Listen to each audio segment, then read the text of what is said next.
Зима – это отличная пора, чтобы заняться спортом на свежем воздухе и поддержать здоровый образ жизни. В этой связи во многих районах нашей области начали проводить соревнования по зимним видам спорта. А в Каратубе торжественно открыли клуб по грэпплингу, где были организованы первые состязания под названием «Каратубе Орлана».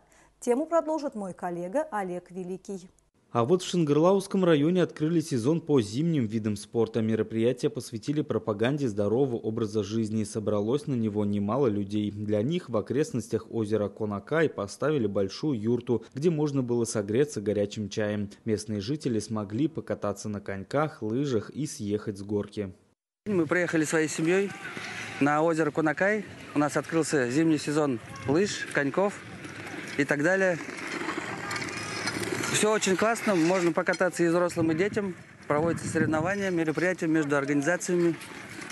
Очень классно. Всем хочу сказать, чтобы активно отдыхали за здоровый образ жизни.